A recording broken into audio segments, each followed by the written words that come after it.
ஏதாவது நடந்தால் தமிழ்நாட்டில் இருக்க நாங்கள்லாம் பார்த்துட்டு சும்மா இருக்க மாட்டோம். தமிழ்நாடு ஸ்தம்பிக்கும். தமிழ்நாடு தனது எதிர்ப்பை கடுமையாக காட்டும். ஒவ்வொரு குடும்பமும் தெருவில் வந்து உட்காருவோம். தமிழ்நாடு முதலமைச்சராக இருக்கிற என்னுடைய தலைமையிலேயே மிகப்பெரிய போராட்டம் நடத்துவோம். இது தேர்தல் காலம்தான். இவங்க கவனம் அதில் தான் இருக்கும். நம்ம டெல்லியில் சைலண்ட்டாக தமிழ்நாட்டோட தொகுதி மறுவரையை பண்ணிடலாம்னு மட்டும் நினைக்கவே நினைக்காதீங்க. சொல்கிறேன்னா தமிழ்நாட்டு முதலமைச்சர் மட்டும் இல்லை, திராவிட முன்னேற்ற கழகம் என்னும் பேரியக்கத்தின் தலைவர். நீங்கள் இதுவரை பார்க்காத தமிழ்நாட்டை பார்க்க வேண்டியிருக்கும். 50கள் 60களில் பார்த்த பழைய திமுகவை இந்தியா திரும்பவும் பார்க்க வேண்டியிருக்கும். இவன் என்ன மிரட்டுகிறான்னு நினைக்காதீங்க. நான் உங்களை எச்சரிக்கிறேன். நீங்கள் அதை மிரட்டல்னு நினைச்சாலும் எங்களுக்கு கவலை இல்லை. ஆம், தமிழ்நாட்டிலிருந்து அனுப்பி வைக்கப்படும் எச்சரிக்கை இது. தேர்தல், ஆட்சி அதிகாரம் இதெல்லாம் எங்களுக்கு 2ஆம் பட்சம்தான். நாங்கள் சுயமரியாதைக்காரங்க. எங்களுக்கு கொள்கை தான் முக்கியம், மாநில உரிமைகள் தான் முக்கியம். வணக்கம்.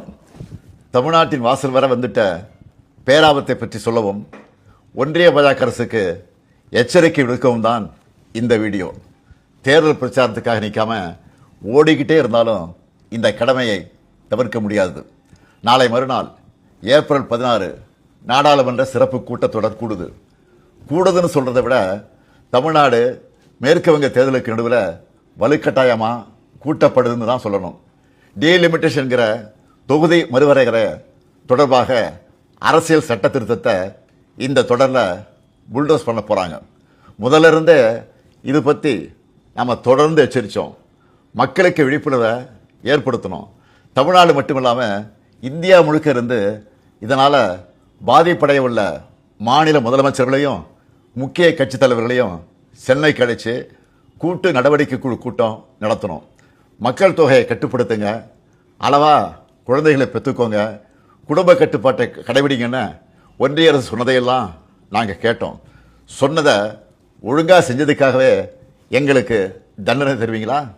தென் மாநிலங்கள் பாதிப்படையாது என நாடாளுமன்றத்தில் வச்சு பிரதமர் அவர்கள் உத்தரவாதம் தரணும்னு கேட்டோம்.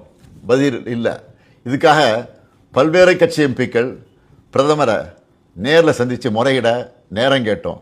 அதுவும் கிடைக்கல. இப்படி நாம் சொன்ன எதையும் அவங்க காதில் வாங்காமல் திமுக மட்டுமல்ல, எந்த கட்சியோடவும் எந்த மாநிலத்தோடவும் எந்த ஆலோசனை நடத்தாமல் அவங்க இஷ்டத்துக்கு பண்ண பார்க்குறாங்க.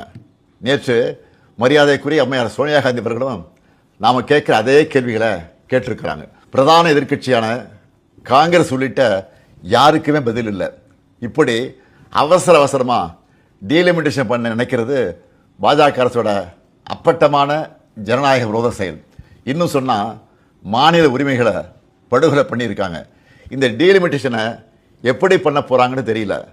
அந்த சட்ட திருத்தம் என்ன என்பது பற்றி இதுவரை எந்த விளக்கத்தையும் கொடுக்காமல் இருக்காங்க. இவங்க இப்படி மறைச்சு பண்ணுறாங்கன்னா கண்டிப்பாக ஏதோ பெரிய ஆபத்து இருக்குன்னு எல்லாருக்குமே அந்த சந்தேகம் வலுவடையுது. தென் மாநில மக்கள் பெரும் அச்சத்தில் இருக்காங்க. நான் ஒன்றிய பாஜக அரசுக்கும் மாண்புமிகு பிரதமர் மோடி அவர்களுக்கும் இந்த நேரத்தில் முக்கியமாக ஒன்று சொல்லிக்கிறேன். நடக்க இருக்க நாடாளுமன்ற கூட்டத்தொடரில் எங்கள் எம்பிக்கள் கலந்துப்பாங்க. தமிழ்நாட்டை பாதிக்கிற மாதிரியோ வட மாநிலங்களுக்கு அரசியல் வலிமையை மேலும் வாரி வழங்குற மாதிரியோ அதுதான் பேரறிஞர் அண்ணாவும் முத்தமிழறிஞர் கலைஞரும் எங்களுக்கு கொடுத்துட்டு போன உயிர் கொள்கை. தமிழ்நாட்டுக்கு தவறழிச்சிட்டு வழக்கம் போல சும்மா கடந்து போக நினைச்சா நடக்கிறதே வேற. சட்டமேதை அண்ணல் அம்பேத்கர் அவர்களின் பிறந்த நாளில் அவர் மேல் ஆணையம் சொல்கிறேன், தமிழ்நாடு பாதிக்கப்பட்டால் இந்தியாவையே திரும்பி பார்க்க வச்சிடுவோம்.